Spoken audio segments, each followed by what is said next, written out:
Bapa, kami bersyukur untuk pagi hari ini Tuhan. Pagi menjelang siang ini Engkau memberkati kami, Engkau sudah menyertai kami melalui kesaksian yang disampaikan Tuhan, dan sebentar kami akan belajar tentang kebenaran firman Tuhan. Engkau menolong setiap kami Tuhan, jamah semua kami, biar kami sama-sama diberkati hamba-Mu. Roh Kudus tolong supaya apa yang hamba-Mu akan sampaikan sungguh boleh sampai ke dalam hati kami, dipahami, dimengerti, dan kami diberkati. Terima kasih Bapa, kami serahkan waktu yang ada ke depan. Dalam nama Yesus, haleluya, amin. Shalom teman-teman semua. Shalom. Kita akan belajar tentang kebenaran firman Tuhan, dan kita akan sedikit melihat bahwa kebenaran firman Tuhan itu terkadang juga dipelajari pihak lain dengan kacamata yang berbeda, dengan pemahaman yang berbeda. Jadi saya kira memang judulnya begitu, tapi aman ya.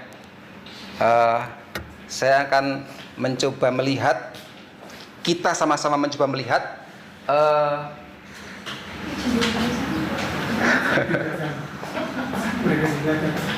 nggak apa-apa, aman. Karena ini ya. Jadi ini ada satu di rooftop. ya aman. Judulnya ngeri ya. Ya. Jadi kita akan coba melihat sekilas saja. Jadi sekilas ya. Jadi kita nggak akan banyak berasumsi, banyak memprediksi gitu ya. Tapi kita akan lihat, saya mencoba menggali, belajar gitu ya. Dan perlu teman-teman ingat kembali bahwa saya dulu berasal dari sana gitu ya. Baik, kita coba slide berikutnya. Ya, kita dengar dulu. Ini nanti dua kali diputar ya. Dua kali. Ini pendek kok, pendek. Ya, coba kita kencengin dikit biar semua dengar. Hingga nanti di akhirat, garis besarnya ini, jikalau Bible ini nanti di akhirat ternyata Tuhan memutuskan, menyatakan bahwa ini ternyata adalah salah, berarti orang Kristen masuk, orang Kristen dan Katolik masuk neraka, orang Islam masuk surga. Jikalau ternyata di akhirat ini Tuhan menyatakan bahwa Bible ini ternyata benar, maka kesimpulannya, coba perhatikan sikap atau mimik cewek ini. orang Kristen tetap masuk neraka, orang Islam tetap masuk surga. Karena apa? Karena yang menjalankan syariat perintah Bible ini justru mayoritas orang Islam. Orang Kristen sama sekali banyak hal yang tidak dikerjakan, bahkan mengingkari.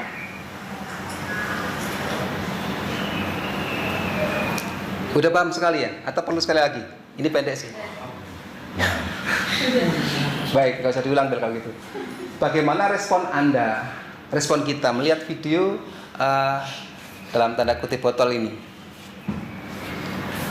Ya, jadi gini teman-teman ya. Ada kemungkinan anak perempuan ini adalah orang baru di kelompok mereka. Beberapa ada yang membahas ini mau menikah, kemudian ini baru dikasih pengajaran gitu. Tapi si Ustadz ini ya, Ustadz Ipung Atria ini, kalau menurut saya ya itu tadi ya, ada dalam tanda kutipnya itu. Mengapa begitu? Karena standarnya sangat ganda gitu ya. Jadi kalau kita perhatikan tadi mimik cewek tadi itu, mimik perempuan tadi itu, ketika Ipung Adriani mengatakan kalau Bible itu benar, maka orang Kristen, orang Katolik masuk. Tadi yang cewek sempat bilang surga kalau kita perhatikan ya. Makanya tadi mau putar dua kali deh gitu. Tapi kaget dia, ternyata dibilang tetap masuk neraka gitu. Jadi apa respon kita gimana nih? Kalau saya sendiri gitu, kasihan sekali gitu ya mereka itu. Selain kasihan yang cewek ini ya, anak perempuan yang kemungkinan besar memang betul baru mau masuk karena mau menikah gitu ya. Tapi juga orang-orang yang mungkin mendengarkan, yang percaya kepada apa yang dikatakan oleh Ibu Atria ini. Menyesatkan sekali gitu. Jadi segala macam, kalau saya tidak mengendalikan emosi saya gitu ya, segala macam perkataan buruk itu saya tujukan kepada Ibu Atria ini gitu. Ya jahanam. Baik, coba kita lihat slide berikutnya. Slide berikutnya. Ya, kita akan belajar hari ini sama-sama. Mungkin ini 2 semester gitu ya. Pendahuluan sudah tadi, klip tadi. Kemudian kita akan belajar apa adanya sesuai yang saya dapat ya, tentang iman Islam dan juga tentang iman Kristen. Jadi kalau ada kata Kristen di sini itu lebih cenderung ke Protestan ya. Nggak ada yang Katolik di sini kan ya. Nah, di dalamnya ada, nanti kita akan lihat ada rukun iman, ada rukun Islam, kemudian keimanan dasar dalam Kristen. Yang ketiga, penyebaran Islam dan penyebaran Kristen secara umum ya, secara global. Nanti akan sedikit mungkin ditambahkan secara lokal ya.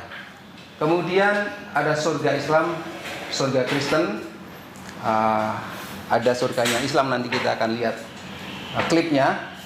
Dan kemudian ternyata Islam itu, yang keenam, kata Alkitab tentang antikristus dan ajaran sesat. Kemudian berikutnya kata Alkitab tentang sekelompok orang. Dan terakhir lalu bagaimana sikap kita. Kita coba lihat slide berikutnya. Ada 3 slide ya tentang iman Islam dan iman Kristen. Ini kita akan bandingkan ya. Dari konsep Tuhan. Tauhid itu artinya keesaan mutlak. Allah SWT ya. Tuhan adalah satu, tidak beranak dan tidak diperanakan, tidak memiliki sekutu. Sedangkan di Kristen kita mempercayai Trinitas. Tuhan adalah satu dalam 3 pribadi, Bapa, Anak, Roh Kudus. Kemudian tokoh sentralnya, nah ini yang perlu. Jadi ini adalah disampaikan apa adanya, gitu ya.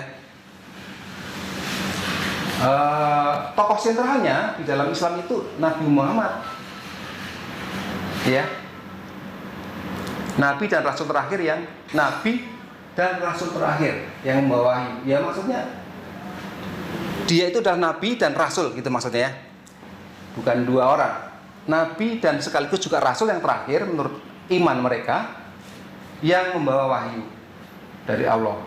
Kemudian dalam Kristen, Yesus Kristus dia adalah Tuhan, Anak Allah dan Juru Selamat manusia.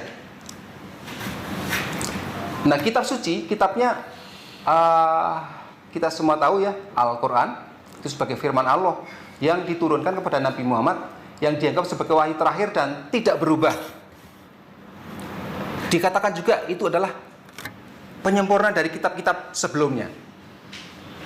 Nah, kitab kita adalah Alkitab kanonik, Perjanjian Lama dan Baru, yang adalah firman Tuhan yang membawa, yang berwibawa, dan satu-satunya sumber otoritas, atau dalam kata lain bahasa Latinnya sola scriptura.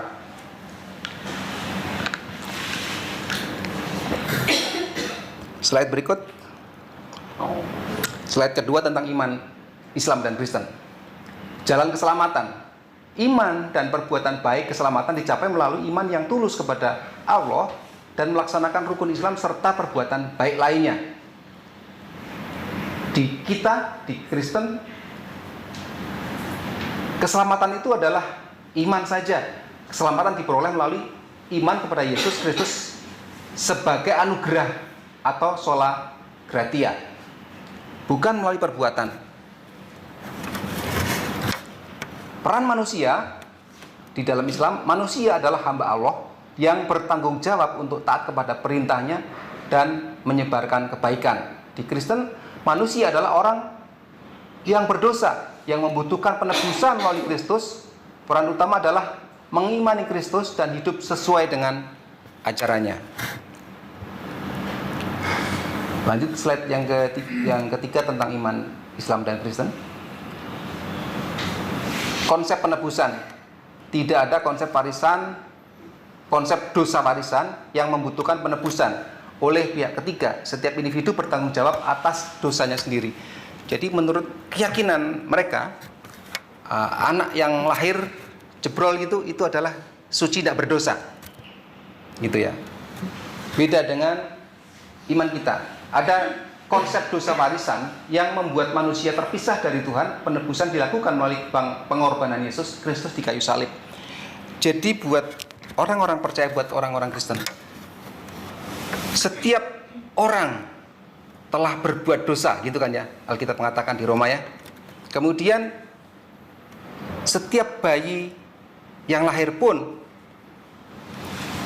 itu membawa tabiat dosa atau dosa warisan dari Adam dan Hawa. Kalau di program kita, anak-anak usia emas itu harus dididik sedemikian, dikenalkan dengan Yesus, dituliskan dalam hatinya itu ya. Itu dalam pengertian bukan berarti dia itu seperti kertas putih yang tidak ada noda, enggak seperti itu ya. Tapi kita sangat perlu anak-anak memiliki pengenalan dari sejak awal ya, sejak dini. Dan jika itu ditanamkan sedemikian rupa, maka itu akan membekas sampai akhir hayat. Ya. Imamat. Tidak ada sistem imamat atau imamat hierarkis ya dalam Islam. Setiap muslim memiliki akses langsung kepada Allah. Imamat semua orang percaya dalam kekristenan, setiap orang percaya memiliki akses langsung kepada Tuhan melalui Yesus. Tidak ada sistem kependetaan yang menjadi perantara mutlak antara Tuhan dan umat. Jadi tidak ada pemimpin rohani, tidak ada dikatakan itu pendeta gitu ya, yang bisa mewakili Tuhan di hadapan kita atau di hadapan umat. Kita punya akses yang langsung, yang sekalipun mungkin ketika kita mengikuti KKR dan lain sebagainya, yang mana kita dituntun untuk bertobat, untuk mengaku dosa, itu bukan berarti yang memimpin KKR atau asar dan segala macam itu menjadi perantara Allah. Itu hanya pendamping gitu ya, pendamping, mendampingi, membimbing, membina, lebih cenderung seperti mentor mungkin gitu ya. Itu tentang iman Islam dan Kristen. Nah, slide berikutnya. Ini sebenarnya ringkasan dari apa yang diuraikan di sana, tapi ini lebih khusus kalau ini nanti yang dua bagian nanti tentang Islam, yang satu bagian tentang Kristen. Yang pertama, ada rukun iman dalam Islam. 6 ya, 6 rukun iman. Itu dulu saya belajar di SD waktu itu ya. Yang pertama, percaya kepada Allah SWT. Yang kedua, percaya kepada malaikatnya. Ada banyak malaikat yang diperkenalkan di sana. Ada nama-namanya, ada malaikat pencabut nyawa, Israfil kalau nggak salah ya. Kemudian juga ada malaikat Munkar Nakir ya, yang bertanya di alam kubur. Ada juga Rokib Atid ya, pencatat amal baik dan amal jelek, amal buruk atau jahat gitu. Jadi setiap kita menurut kepercayaan mereka tuh diikuti oleh dua malaikat. Yang satu mencatat amal yang baik, yang satu mencatat perbuatan yang buruk gitu. Ya, banyak sekali malaikat, setiap orang diikuti oleh paling nggak dua gitu kan. Percaya kepada kitab-kitabnya. Nah, ini seharusnya percaya kepada kitab-kitabnya itu kitab Allah gitu ya. Kitab Allah itu tidak hanya Al-Quran mestinya gitu. Ada Taurat, Zabur, Injil. Jadi di sini mereka sendiri multitafsir sebenarnya. Karena satu bagian atau kelompok mengatakan tidak ada lagi, itu udah kitab yang lama nggak ada, semua dipalsukan sudah gitu. Nah, saya waktu SD diajari begitu. Injil itu sudah dipalsukan gitu. Tapi kebanyakan ketika orang dibilang Injil dipalsukan, orang tidak boleh baca Injil yang benar. Nah, belakangan saya tahu bahwa ternyata mereka percaya juga kepada Injil yang lain, gitu. Bukan yang ditulis oleh Matius, Markus, Lukas, Yohanes, bukan. Tapi ada Injil Thomas, Injil Barnabas, gitu ya. Jadi aneh, standarnya super ganda. Kemudian percaya kepada para rasulnya. Salah satunya Nabi Isa, gitu ya. Isa alaihi salam, gitu ya. Kemudian percaya kepada hari kiamat, hari akhir, kita percaya juga. Yang keenam, percaya kepada takdir atau qadar. Itu ketentuan baik dan buruk dari Allah. Jadi sudah tentukan nih, seseorang atau mungkin siapa gitu ya akan menjadi buruk, menjadi baik, itu udah ditentukan gitu. Slide berikut. Ini masih tentang agama Islam. Ada rukun Islam. Yang pertama, syahadat. Jadi mudah. Setiap orang yang membaca syahadat atau bersyahadat itu sudah dengan sendirinya masuk Muslim.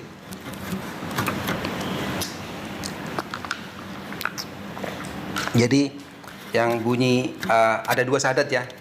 Yang pertama itu asyhadu alla ilaha illallah gitu.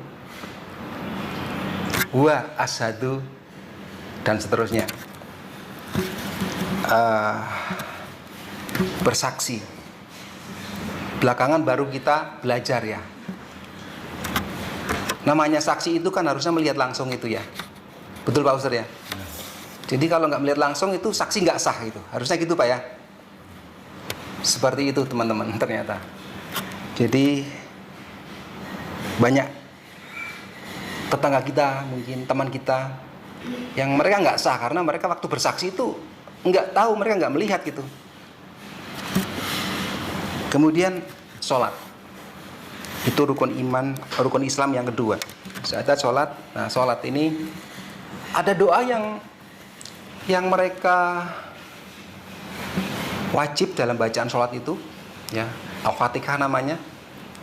A'udzubillahi minasyaitonirrajim. Bismillahirrahmanirrahim. Ar-Rahmanirrahim. Maliki yaumiddin. Iyyaka na'budu wa iyyaka nasta'in. Ihdinas siratal mustaqim. Siratal ladzina an'amta 'alaihim ghairil maghdubi 'alaihim waladdallin. Gitu. Ya.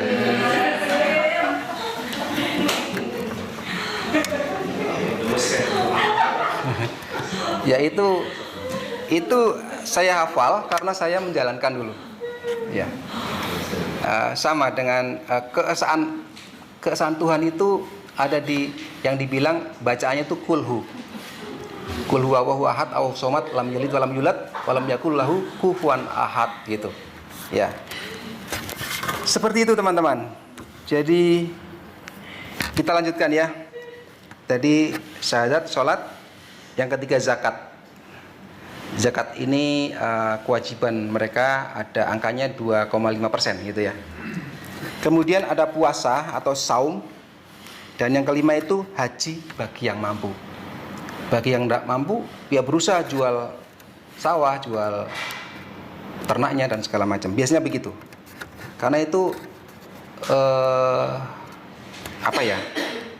menjadi sesuatu yang khususnya bagi orang Jawa. Mungkin orang Indonesia kali ya. Orang yang dijajah Belanda khususnya gitu ya. Jadi kalau mereka sudah haji itu, wah itu sangat terhormat sekali gitu ya. Ada juga yang bangga sekali dipanggil Bu Haji gitu ya. Kalau di Jakarta pasti gitu ya. Kayaknya nggak cuma di Jakarta deh, di Jawa dan mungkin di Indonesia semua. Baik, slide berikutnya itu tentang keimanan dasar Kristen Protestan. Itu ada istilahnya 5 solai, 5 hanya ya. Yang pertama sola scriptura, itu hanya kitab suci. Kitab suci yang kanonika tadi ya. Kemudian yang kedua itu sola fide, hanya iman saja. Yang ketiga sola gratia, hanya anugerah. Nah di sekolah dulu saya hanya 3 sola ini. Sola Scriptura, sola fide, sola gratia, tapi ada dua hanya ditambahkan. Ya, solus Christus hanya Kristus, dan soli Deo gloria hanya untuk kemuliaan Tuhan. Artinya kekristenan, iman kita ini senternya, pusatnya, sentralnya itu hanya Kristus, Yesus. Karena kita meyakini bahwa dari kitab Kejadian sampai kitab Wahyu itu menceritakan tentang Kristus, meskipun tidak secara tertulis terbuka, secara literal, secara eksplisit gitu ya.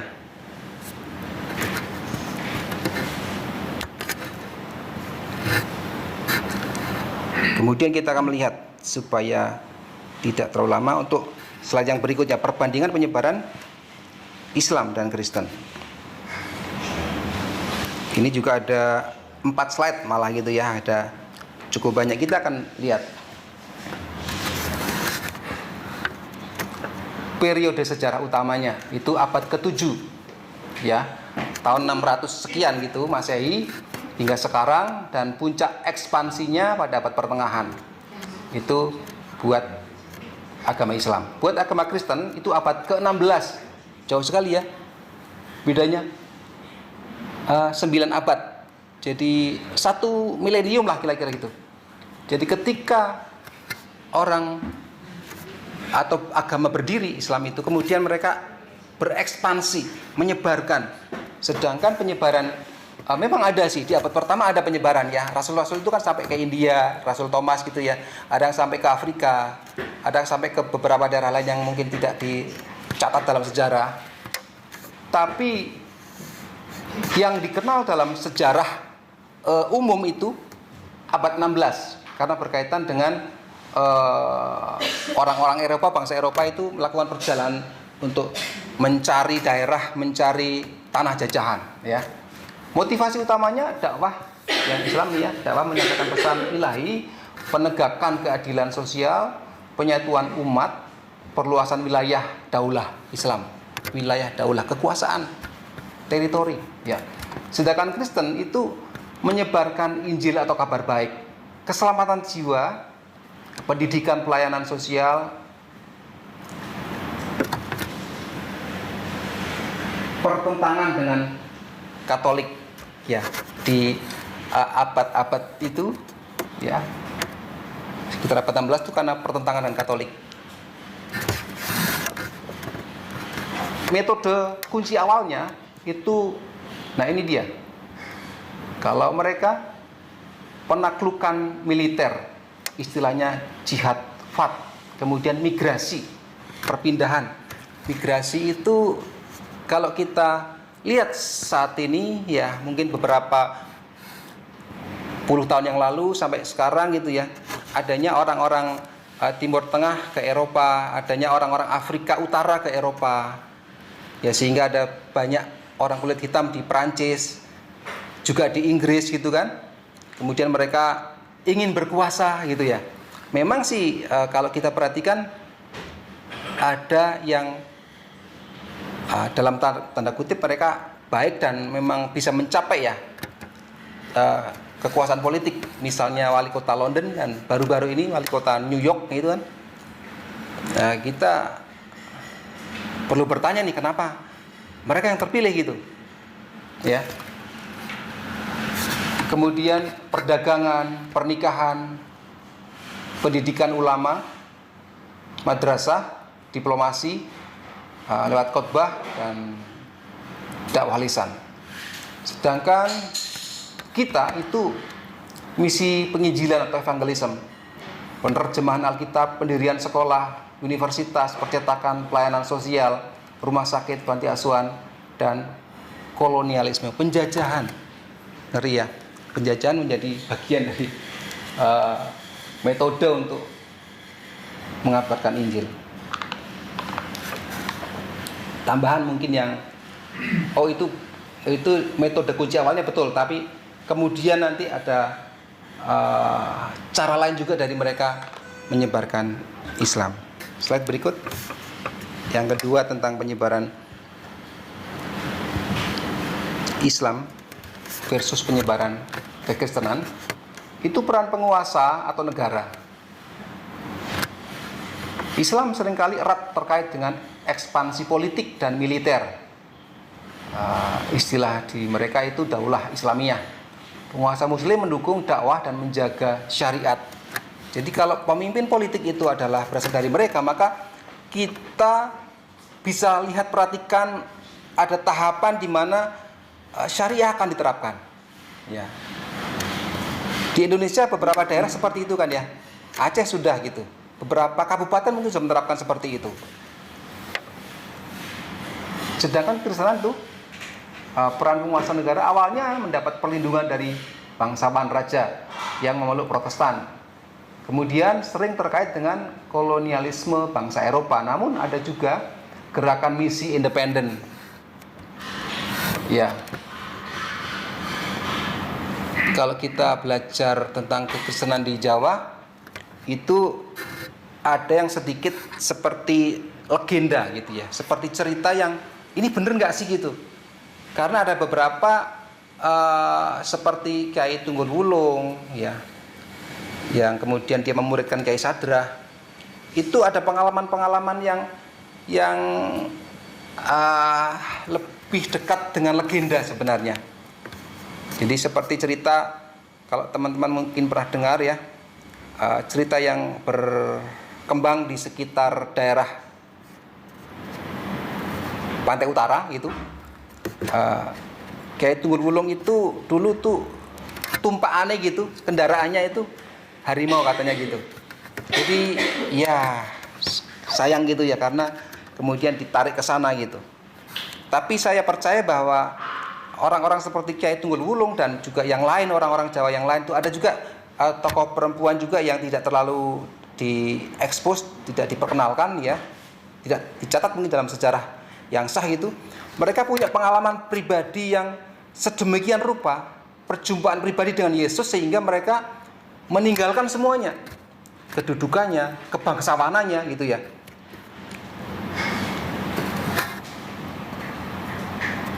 Ya,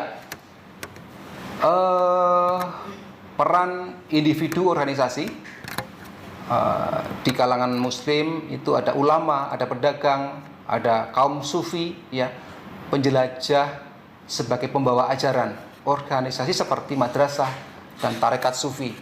Jadi itu yang akhirnya mendirikan madrasah atau sekolah atau mungkin pondok pesantren gitu ya. Sedangkan di kalangan kita itu ada misionaris ya, penerjemah, pendidik, organisasi gerejawi atau badan misi. Setiap individu percaya diberi tugas menyebarkan Injil. Jadi ada orang-orang yang kemudian dilatih sedemikian rupa untuk menjadi penginjil, itu di Kristen seperti itu. Dan berikutnya untuk fokus pesan. Menurut catatan ya penyebaran Islam, pesannya itu adalah tauhid atau keesaan Allah. Syahadat, pengakuan iman, rukun Islam tadi, rukun iman, kemudian ada syariat, hukum Islam, keadilan sosial. Nah, itu yang sering menjadi bahan dalam berapologia juga. Misalnya mereka memandang kita ini menyembah Allah yang tiga. Allahnya tiga gitu kan, karena ada kata tri gitu kan, trinitas. Jadi sangat sulit untuk mereka menerima hal itu. Padahal kita kan ada bagian lain yang menyatakan bahwa Allah kita itu esa gitu ya. Itu bagi kita sendiri kadang kan juga sulit ya untuk menerangkan sedemikian rupa secara secara logika ya, seperti coba jelaskan secara logika gitu. Bagaimana kita bisa mempercayai Trinitas tapi satu gitu. Bagi kita kan kadang untuk bisa mengerti seperti kita memahami sesuatu yang lain itu kan susah gitu ya. Gak bisa dibandingkan karena Allah kita kan gak bisa dibandingkan gitu ya. Jadi itu kadang menjadi masalah bagi mereka, karena mereka kan punya satu ya, Qul huwallahu ahad itu kan. Ya, di Kristen itu Injil atau kabar baik tentang keselamatan melalui Yesus Kristus, penebusan dosa, pertobatan, keesaan Tuhan dalam kurung Trinitas itu yang menjadi masalah, dan otoritas Alkitab. Jadi kekristenan itu disebarkan atau diberitakan atau disiarkan itu fokusnya adalah keselamatan jiwa. Ya, keselamatan jiwa seseorang. Berikut perbandingan penyebaran Islam. Yang kedua, aspek perbandingan penggunaan kekerasan. Nah, ini kita akan lihat bahwa hal itu menjadi sesuatu yang wajar dalam penyebaran di sana. Jihad atau perang diizinkan untuk mempertahankan diri, ya, mempertahankan diri boleh sih ya. Tapi kemudian menyingkirkan penindasan, boleh juga mestinya sih ya. Atau memperluas wilayah, nah ini di bawah hukum agama itu dengan aturan yang ketat. Beda dengan Kristenan, umumnya menentang penggunaan kekerasan langsung dalam penyebaran iman. Namun secara historis terkait dengan kolonialisme dan dominasi budaya yang sering kali melibatkan kekerasan. Nah, itu dia yang sangat disayangkan, adanya good, glory, gospel itu ya. Sangat disayangkan. Karena adanya akhirnya kekerasan, karena kalau kita lihat penginjilan di Indonesia atau khususnya di Jawa yang menyertai yang bersamaan dengan penjajahan itu dampaknya sangat sedikit gitu ya. Namun sayang sekali karena justru yang independen, yang di luar yang tidak mau bekerja sama dengan Belanda waktu itu dianggap sebagai pembangkang, dan itu terjadi dengan Kiai Sadra yang ada di tempat daerah kami ya, Purworejo. Kiai Sadra itu murni memberitakan Injil gitu ya, tapi ya karena dia juga mengangkat, mungkin membawa tradisi sama ini yang lokal, kemudian dianggap membangkang. Toleransi awal, menawarkan perlindungan kepada ahli kitab, nih orang-orang Yahudi dan Kristen di bawah pemerintahan Islam dengan membayar pajak atau jizyah istilahnya. Nah, dalam Kristen awalnya ada konflik internal dengan Katolik terhadap agama lain, seringkali fokus pada konversi meski ada advokasi kebebasan beragama. Kalau kita lihat perkembangan penginjilan dari sisi waktunya atau periodenya, maka pekabaran Injil atau pemberitaan kabar baik itu banyak sekali bertentangan dengan daerah yang sudah dijangkau oleh Muslim terlebih dahulu. Di Indonesia seperti itu, di Jawa apalagi gitu kan. Jadi ada perbedaan waktu, ada jenjang waktu yang cukup panjang, khususnya di Jawa itu ya, tentang penyebaran agama. Perbedaannya antara Islam dan Kristen itu ketika orang Arab, orang Gujarat sampai ke Jawa membawa agama mereka berhadapan dengan Hindu dan Buddha. Jadi waktu itu kan ada kerajaan Majapahit gitu ya, yang Hindu. Kemudian Raden Patah ya, dan beberapa ulama lainnya itu menyebarkan agama di Jawa ini. Dan konon ceritanya Raja Majapahit diberi pilihan ikut bersyahadat atau meninggalkan tempat, gitu kan. Itu juga yang akhirnya muncul kisah yang lebih sifatnya ke legenda, gitu ya. Ada yang beredar di Jawa itu kan tentang perjanjian antara petinggi atau orang penting Majapahit dengan orang yang menaklukkan Jawa menjadi taklukan secara agama. Jadi orang Jawa ini kemudian hampir semua atau mungkin ada masanya itu semua menjadi Islam. Bahkan sampai mungkin belakangan gitu ya. Orang-orang di luar Jawa, terutama orang-orang mungkin di Sulawesi ada bagian tertentu gitu, atau di Sumatera Utara, yang ketika bertemu dengan orang Jawa itu pasti Islam gitu ya. Seperti itu. Oke, kita lanjut dulu. Masih ada satu slide untuk perbandingan penyebaran Islam dan Kristen. Ya, sarana edukasi. Ini ada madrasah, pesantren, majelis ilmu, untuk penghafal juga Quran dan hadis ya.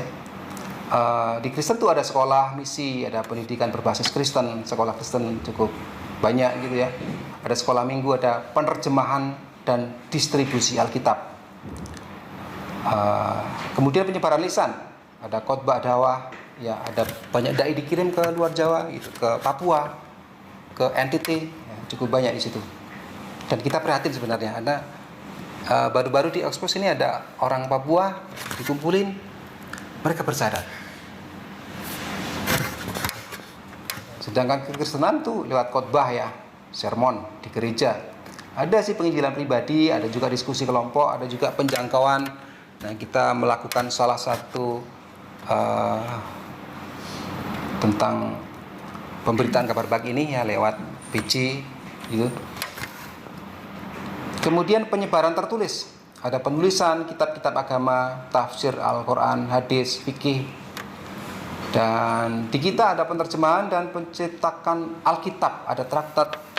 Traktat ini sekarang sudah mungkin sangat berisiko untuk disebarkan di tempat umum ya. Biasanya kan di seminar, kemudian misalnya ada acara sekolah minggu atau ada acara rohani lah, baru disebarkan dan itu tidak berisiko. Atau mungkin dari anak-anak kita, dari kita sendiri juga mungkin kalau punya kenalan yang baik, yang dekat, kita bisa kasih. Tapi kalau kita kasih di tempat umum itu sangat berisiko dan kita bisa dipermasalahkan secara hukum. Ya,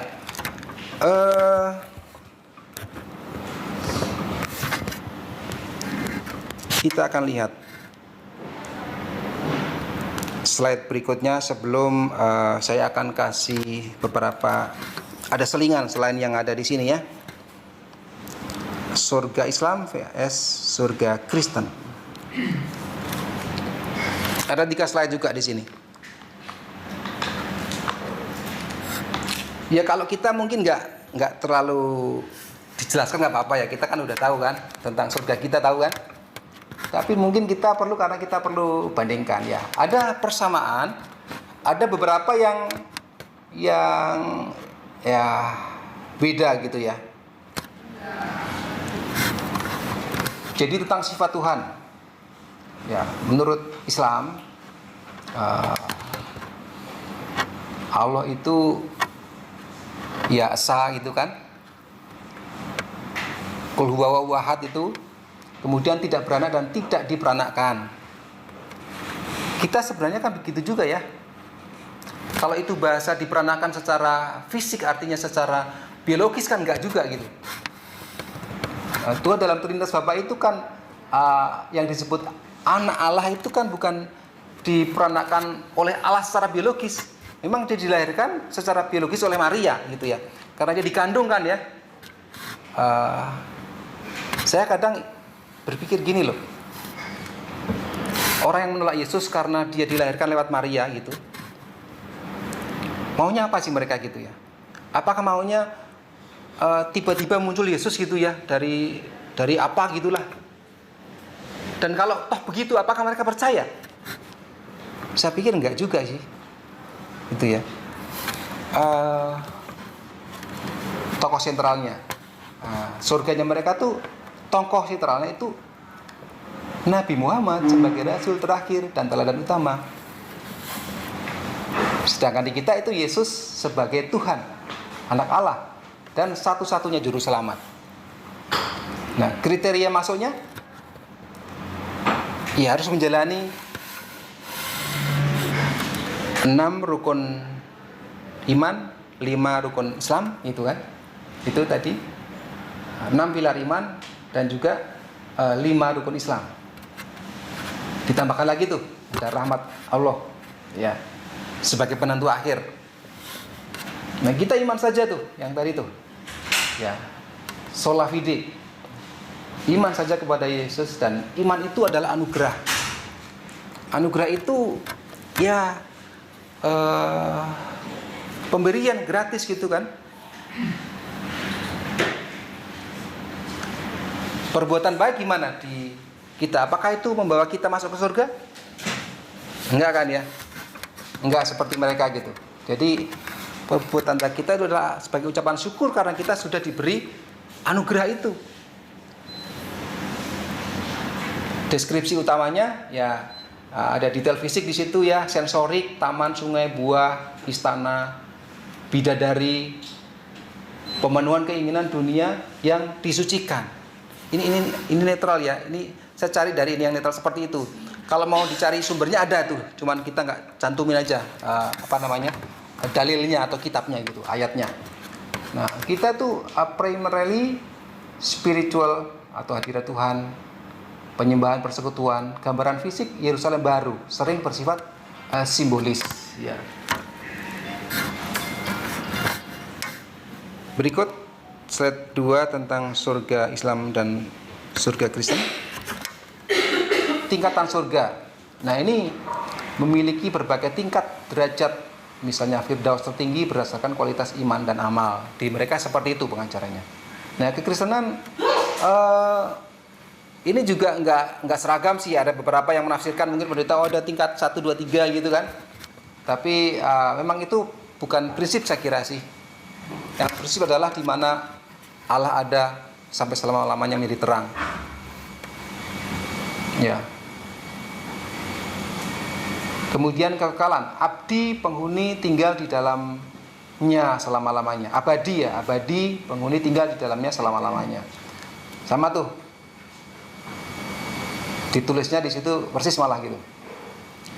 Tentang penderitaan, bebas dari sakit, sedih, lelah dan kematian, bebas dari dosa, air mata, sakit dan kematian. Nah, kedekatan Tuhan. Kenikmatan tertinggi menurut surga Islam adalah melihat wajah Allah SWT dan berada di hadiratnya. Bagus sih ya. Kemudian kalau Kristen kan berada dalam persekutuan dan hadirat Tuhan secara langsung, melihat Tuhan muka dengan muka, face to face. Slide berikutnya. Nah, proses setelah kematian. Nah, jiwa orang-orang Islam itu ada di alam barzah namanya, hingga hari kiamat. Jadi ada padang mahsyar itu, lapangan yang banyak itu menampung orang-orang mati, jiwa orang-orang mati. Kebangkitan tubuh dan penghakiman. Kemungkinan pemurnian di neraka sementara bagi mukmin. Ini ada ayatnya. Saya tidak kutip aja gitu ya. Jadi mereka semua akan memasuki pencucian. Apa pencucian ya istilahnya? Pemurnian gitu. Di Kristen itu jiwa orang percaya langsung ke hadirat Tuhan setelah kematian. Amin ya. Ya, kita belum ada yang mati sih. Artinya iya, saya meyakini ya bapak saya, ibu saya itu kan sudah dalam Tuhan ya. Di usia tuanya itu pergumulan waktu saya berada di Lampung, kemudian dengar berita bapak saya katanya mau balik lagi gitu ya. Ada orang bilang seperti itu. Sampai waktu pulang ke rumah itu secara khusus saya bincang-bincang dengan bapak saya gitu ya. mungkin ditafsirkan karena bapak saya sudah tua kan, waktu itu memang sudah tua juga gitu ya, sudah lebih dari 70 tahun. Kadang-kadang masih main gitu ke tetangga yang sama-sama tua gitu, tapi lebih muda yang tetangganya ini yang masih muslim ini gitu. Kemudian bincang-bincang, kemudian ada perkataan yang nggak tahu bagaimana persisnya, kemudian ditafsirkan bahwa oh mbah, dibilangnya mbah ya, bapak saya itu Ahmad Sarbini namanya. Mbah Sarbini ini nanti mau balik lagi ke yang lama gitu. Nah itu kemudian sampai ke telinga saya. Saya waktu itu masih dipercaya untuk main di Lampung, dan dengar itu sangat gelisah gitu ya. Sungguh sangat gelisah karena saya tahu kebenaran. Saya punya pengalaman pribadi bahwa jalan keselamatan yang menuju hidup kekal itu hanya satu. Maka itu kemudian saya pulang dan saya bincang-bincang secara pribadi. Puji Tuhan, beliau menguatkan saya juga karena pokoknya sampai akhir tetap percaya kepada Yesus itu. Beliau sebutkan tetap percaya kepada Yesus sebagai satu-satunya jalan keselamatan. Puji Tuhan sampai akhir memang beliau ikut Yesus. Dan saya percaya jiwa orang percaya itu bersama-sama dengan Allah. Tujuan utamanya surga itu bagi Islam ya balasan atas ketaatan dan rahmat Allah. Ada rahmatnya di situ ya. Ya itu diberitahunya seperti itu gitu. Ada mestinya tuh amalnya gitu. Ya. Nah kalau kita pemulihan hubungan dengan Tuhan yang rusak karena dosa melalui Kristus. Jadi suasana seperti di Taman Eden sebelum Adam dan Hawa jatuh dalam dosa. Jadi ada hubungan yang langsung, ya bisa bercakap-cakap dengan langsung gitu dengan Allah. Sifat kenikmatan ini dia. Kalau surga Islam itu komprehensif, menyeluruh artinya gitu ya. Spiritual juga, emosional juga. Tambah lagi tuh yang ditulis hitam. Fisikal juga, fisik juga gitu. Makanya ada pernikahan di surga mereka. Kita nggak ada. Yesus jelas menuliskan ada kawin mengawinkan di surga gitu kan. Utamanya spiritual, sukacita, damai, sejahtera, ya, penyembahan, persekutuan. Nah sebelum kita akan saksikan ada klip ya. Nah ternyata lanjutan dari klip yang pertama tadi, ada orang yang diajar ya, yang diajak supaya istilahnya mungkin untuk apa tuh? Login ya. Login ke mereka. Saya coba cari tuh. Ada banyak ternyata nama-nama yang didaftar gitu ya. Saya coba mau bandingkan sebenarnya sih nama-nama yang mualaf dan yang murtadin gitu. Tapi ternyata yang nama murtadin ini tidak ada dicari karena itu katanya sensitif gitu. Tapi kalau kita mau cari nama-nama mualaf itu cukup banyak. Banyak. Saya akan sebutkan beberapa ya. Walaupun mungkin beberapa kita banyak yang nggak kenal sih mungkin ya. Tapi ada mungkin yang harusnya kenal sih ya namanya. Tapi nanti kita coba lihat sekilas gitu ya tentang nama-nama ini. Nah, beberapa diantaranya adalah ada Pendeta Stephen Indra Wibowo. Sekarang Ketua Mualaf Center Indonesia katanya. Saya belum tahu itu. Ada Pendeta Hani Kristianto. Nama ini pernah keluar, tapi saya juga belum tahu persisnya. Kemudian ada Pendeta Stefanus R. Sumangkir. Itu dari Gereja Maranatha Slawi Tegal. Nggak ada. Ya, kini Ketua Mualaf Tegal. Mungkin ya. Ada nama-nama yang lain lagi. Kemudian ada nama yang harusnya teman-teman semua tahu nih atau pernah dengar. Saya baca ya ininya ya. Pendeta Agustinus Christoffel Kainama MTH. Nah, yang lebih lucu lagi nih keterangannya nih. Adalah pendeta yang berpendidikan tinggi. S1 di Sekolah Tinggi Teologi Jakarta. S3 tidak mengakui. Bohong berarti dia. S2 di Leiden Universiteit Belanda. Bohong juga. S3 di Tanah Biblical Studies Holy Scriptal Biblical Studies Haifa Israel. Dibantah keras. Bohong. Ya, mau bilang apa lagi? Yang bohong-bohong dipercaya oleh sebagian dari mereka. Dibangga-banggakan, nggak cuma dipercaya, dibanggakan gitu.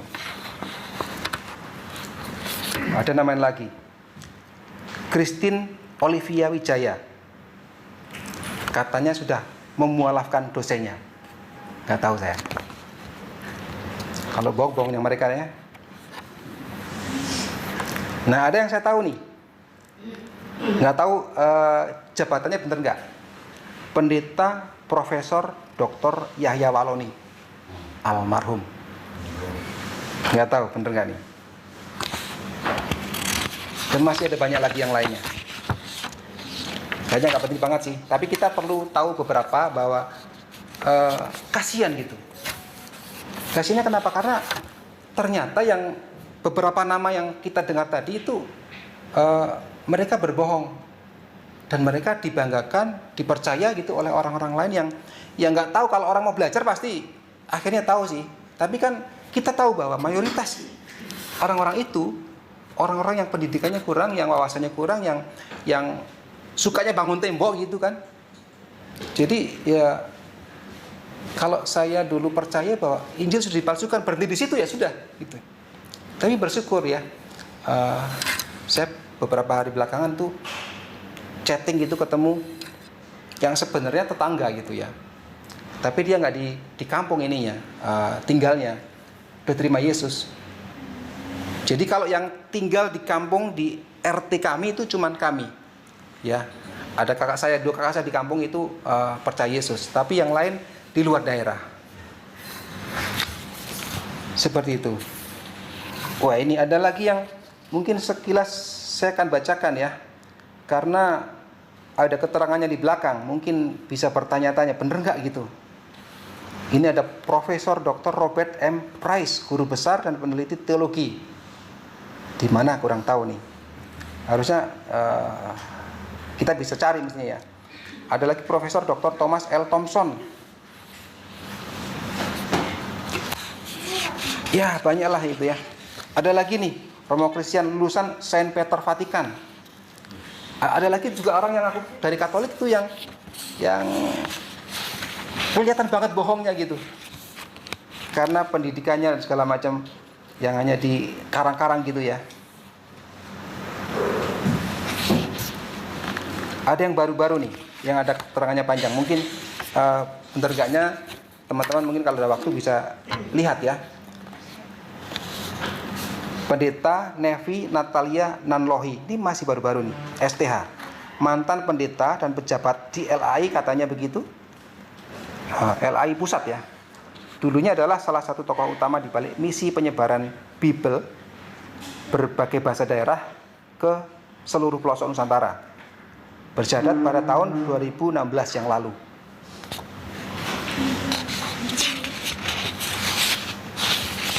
Ya. Nah, selain itu juga kita akan coba lihat. Ternyata saya menemukan nih daftar nama murtadin, walaupun nggak banyak, tapi ada gitu ya. Beberapa mungkin teman-teman kenal. Ya, saya pastikan beberapa teman kenal ya. Tapi saya nggak catat semuanya nih. Ada banyak sekali. Yang saya tahu aja ya. Yang pertama itu Kiai Haji Hamran Amri. Pernah dengar ya? Kemudian yang kedua Abdul Khalid Halim. Katolik sih, bukan Kristen ini. Kemudian ada Amir Syarifuddin. Ada yang tahu siapa Amir Syarifuddin? Yang belajar sejarah hasilnya tahu sih. Dia pernah jadi Perdana Menteri pada zaman Bung Karno. Amir Syarifuddin. Nanti bisa ini kalau lupa. Di pelajaran sejarah SMP mungkin ya. Ada. Kemudian ada nama Jenderal Polisi Purnawirawan Sucipto Danukusumo. Abdul Wadud Karim Amrullah, nama-nama asing ya, tapi nggak tahu. Nah, ada Kiai Haji Kemas Abu Bakar Masyur Yusufroni yang baru beberapa bulan meninggal, pasti tahu lah. Ada Rusli Monoarfa dari Gorontalo nih ya. Ada Pak Junaidi Salat dari Lampung, almarhum juga. Beberapa kali saya chatting sama istrinya, Ibu Eli, masih pelayanan di Junaidi Salat Ministry. Kemudian ada Pendeta Yanuardi Koto. Ada yang tahu? Saya tahu. Dia jadi pendeta di GKN Hayam Buruk. Sampai sekarang masih ada. Beliau pernah dipenjara di Padang. Ya. Kemudian ada MKC, tahu lah pasti. Masa nggak tahu? Kebangetan nih kalau nggak tahu. MKC, nggak tahu. Muhammad Kosman namanya itu. Ya, dia baru keluar dari penjara. Jadi divonis oleh Pengadilan Negeri Ciamis 10 tahun, kemudian naik banding oleh Pengadilan Tinggi Bandung menjadi 6 tahun. Nah, kayaknya belum genap 6 tahun deh. Bebas bersyarat mungkin berarti Pak ya? Bebas dia saat ini. Salah satu teman kita bukan sih, menjadi saksi ahli. Iya, waktu Pak MKC ini sidang. Namanya Dr. Heri Christian Sabat yang di Tomohon. Ya. Ya. Kemudian ada Saifuddin Ibrahim, Nalbahtia sekarang di Amerika. Kemudian ada banyak sekali ya nama-nama, saya nggak catat dan nggak akan sebutkan, tapi saya akan sebutkan beberapa nih. Ya, karena kebanyakan nanti sampai sore nanti. Iya. Nomor 997 itu ada Wasikin dari Cilacap. Kita kenal pasti. Lebih dikenal dengan Samuel Wasikin. Iya. Nggak, ini ada di gereja YouTube, ada nih, beneran nih, disebutin namanya. Kemudian 998 itu ada Ahmad Tabrani. Nah, kenal ya pasti ya. Kemudian 199 ada lagi, saya akan sebutkan yang ke-1000. Ini ada nih, pasti semua teman-teman kenal nih. Sudarman dari Purworejo, yang lebih dikenal dengan Yohanes Sudarman.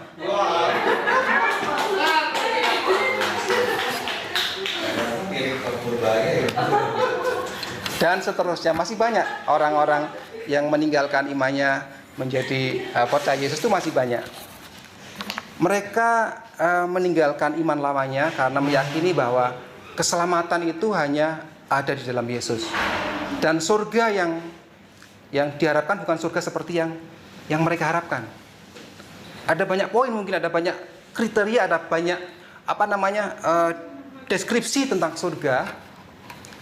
Tapi mereka tidak mau surganya yang lama, maunya surga yang baru. Kita coba lihat klipnya.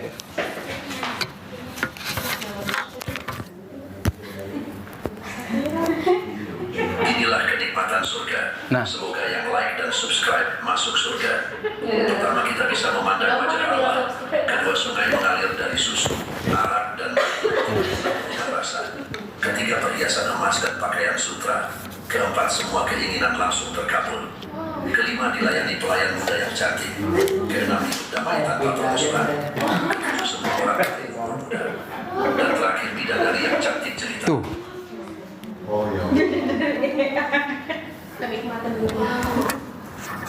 Itu surga mereka. Itu. Ya. Ya, seperti itulah. Kita lanjut. Ya, ternyata agama itu adalah berbeda ya. Bahkan bertolak belakang dengan iman kita.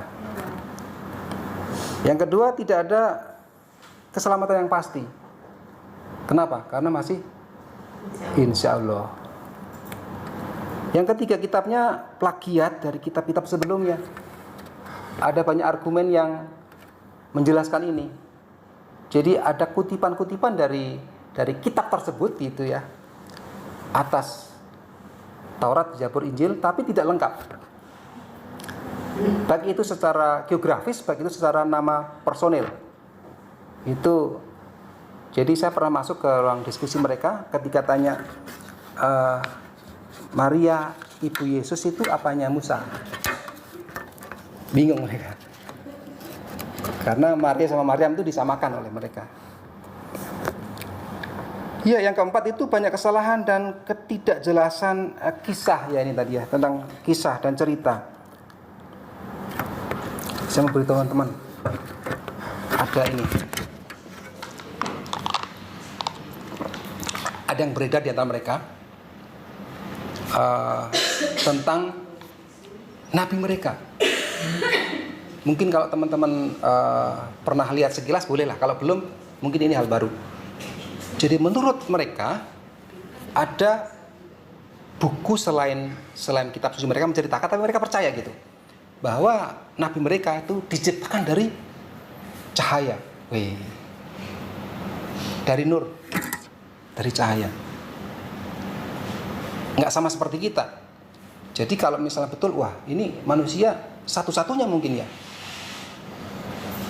Tapi bohong, menurut saya begitu sih. Ya. Kemudian ada banyak aliran atau mazhab.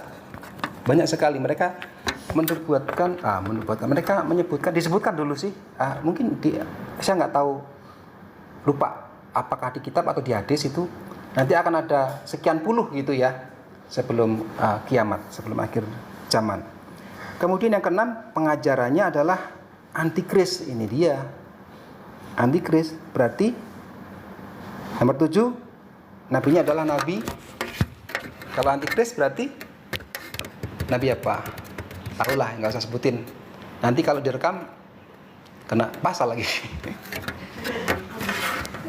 Oke ya. Berikut saya akan bacakan Alkitab supaya kita baca sama-sama ya.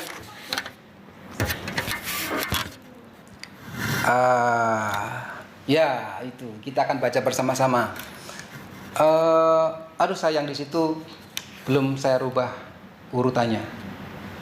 Tapi kita urut saja ya dari yang depan ya. Saya sudah urutkan di sini. Saya sudah bantu. Jadi kita akan lihat dari yang keempat dulu. Matius 24 dan 25. Minta yang wanita bacakan. Matius 24 terjemahan baru ya. Matius 24 ayat 24 sampai 25. Kita akan baca-baca nih nanti.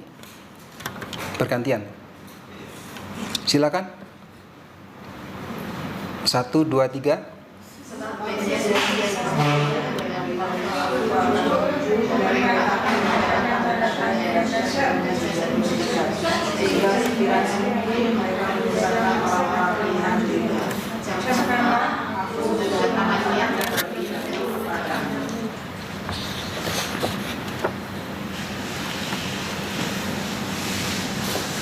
Jadi Matius 24 betul ya?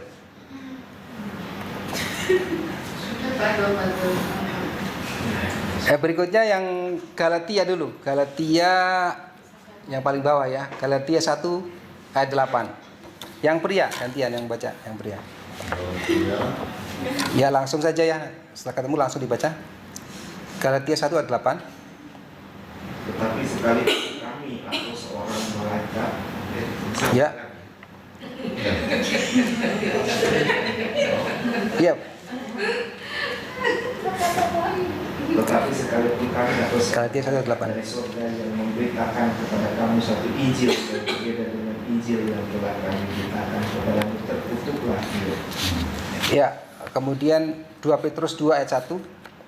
Yang wanita lagi. 2 2 Petrus 2 ayat 1. Sebagaimana nabi-nabi palsu dahulu tampil di tengah-tengah umat Allah, demikian pula di antara kamu akan ada guru-guru palsu. Mereka akan memasukkan pengajaran-pengajaran sesat yang membinasakan, bahkan mereka akan menyangkal penguasa yang telah menebus mereka, dan dengan jalan demikian segera mendatangkan kebinasaan atas diri mereka. Ya, lanjut yang pria lagi 1 Yohanes 2 ayat 22.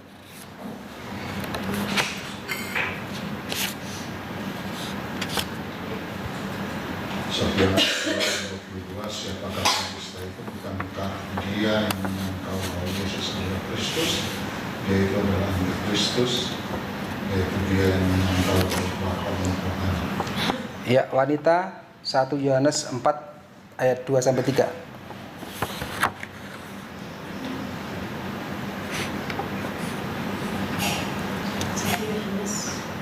4 ayat 2 sampai 3.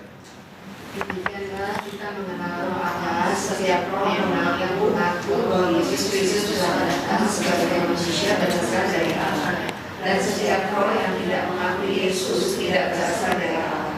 Roh itu adalah roh Antikristus, dan tentang dia telah kamu benar bahwa ia akan datang, dan sekarang ini ia sudah ada di dalam dunia. Ya, 2 Yohanes 1 ayat 7 kita baca bersama-sama. Nunggu apa-apa. 2 Yohanes 1 ayat 7.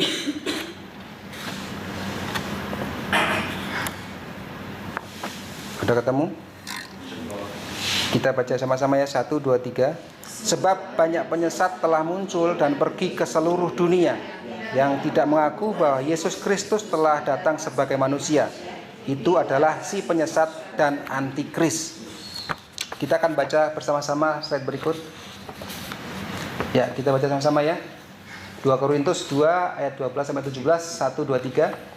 Ketika aku tiba di Troas untuk memberitakan Injil Kristus, aku dapati bahwa Tuhan telah membuka jalan untuk pekerjaan di sana. Tetapi hatiku tidak merasa tenang karena aku tidak menjumpai saudaraku Titus. Sebab itu aku minta diri dan berangkat ke Makedonia. Tetapi syukur bagi Allah yang dalam Kristus selalu membawa kami di jalan kemenangannya. Dengan perantaraan kami, ia menyebarkan keharuman pengenalan akan dia di mana-mana. Sebab bagi Allah kami adalah bau yang harum dari Kristus di tengah-tengah mereka yang diselamatkan dan di antara mereka yang binasa. Bagi yang terakhir kami adalah bau kematian yang mematikan, dan bagi yang pertama bau kehidupan yang menghidupkan. Tetapi siapakah yang sanggup menunaikan tugas yang demikian? Sebab kami tidak sama dengan banyak orang yang mencari keuntungan dari firman Allah. Sebaliknya dalam Kristus kami berbicara sebagaimana mestinya, dengan maksud-maksud murni atas perintah Allah dan di hadapannya. Nah, ayat 17 saya coba akan baca ulang dari versi mudah dibaca, karena itu kayaknya menggantung itu ya bahasanya ya, itu lebih dekat ke aslinya tetapi agak sulit mungkin dipahami gitu ya. Versi mudah dibaca itu begini, 2 Korintus 2 ayat 17. Kami tidak menjual firman Allah untuk mendapat keuntungan seperti yang dilakukan beberapa orang, tetapi dalam Kristus kami memberitakan kebenaran di hadapan Allah. Kami berbicara seperti orang yang telah diutus dari Allah. Jadi kalau ada yang memberitakan Injil yang berbeda, atau ada yang mencari keuntungan lewat pemberitaan Injil, itu tidak seperti yang Allah mau, tidak seperti yang Allah harapkan. Ada selain kelompok pengajar palsu, nabi palsu, pengajar sesat,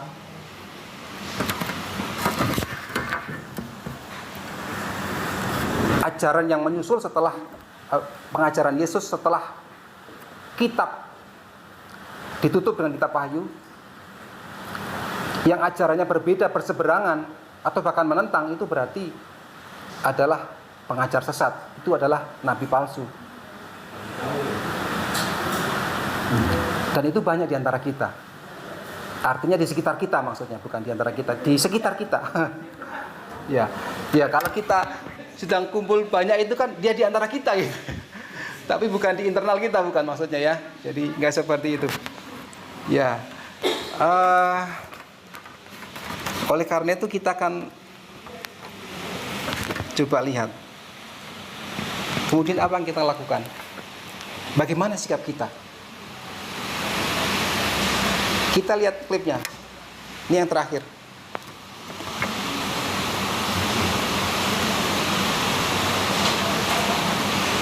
Ya, jangan bosan mendoakan mereka. Langkah-langkahnya sederhana. Buat komitmen pribadi untuk mendoakan orang-orang di sekitar. Ajak keluarga, suami atau istri, anak-anak, saudara. Mulailah mendoakan mereka. Di tempat publik, doakan diam-diam dalam hati orang di sekitar Anda. Mohon Roh Kudus menjamah mereka. Di rumah, doakan kembali secara serentak bersama keluarga. Harapannya, jika mereka sudah percaya Yesus, imannya semakin teguh. Jika belum, biarkan Roh Kudus membuka hati mereka. Jadikan habit, luangkan 1 hingga 2 menit saat di tempat umum. Kita bisa melihat Indonesia mengalami kebangkitan rohani besar dalam 5 hingga 10 tahun ke depan. Mari bergerak dalam doa. Baik, mari kita berdoa. Bapa di surga, kami mengucap syukur untuk siang hari ini. Kami sudah belajar bersama-sama tentang kebenaran pengajaran yang ada di sekitar kami. Dan kami tahu Tuhan, ada banyak pengajaran yang lain yang berbeda dengan apa yang kami yakini. Berbeda dengan apa yang Tuhan mau. Berbeda dengan apa yang Tuhan sudah tetapkan. Bahkan ada banyak dari pengajaran itu mendiskreditkan, menyerang keimanan kami Tuhan. Kami berdoa Tuhan, biar belas kasihan itu ada pada setiap kami, untuk terus boleh mendoakan orang-orang di sekitar kami, mendoakan mereka yang terus menyebarkan kebohongan, menyebarkan tentang iman yang salah.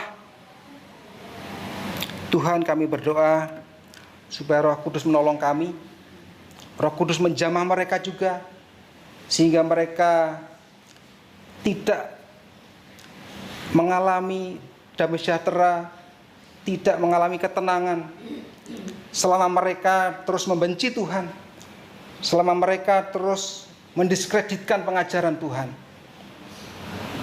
Terima kasih Tuhan. Minta supaya setiap kami dan keluarga kami dipenuhi oleh kuasa Roh Kudus, supaya belas kasihan Tuhan ada pada setiap kami, untuk boleh melihat orang-orang di sekitar kami, mungkin tetangga kami, mungkin bahkan kerabat kami yang belum percaya Yesus. Biar kami membawa setiap mereka, setiap hati mereka ke hadapan Tuhan, untuk Tuhan menjamah orang-orang ini, sehingga pada waktunya mereka terbuka untuk kabar baik, terbuka untuk Injil Kristus, terbuka untuk keselamatan yang kekal yang sudah tersedia juga buat mereka. Terima kasih Bapa, kami mengucap syukur untuk siang hari ini. Dalam nama Tuhan Yesus, nama di atas segala nama. Haleluya. Amin. Terima kasih, Tuhan memberkati.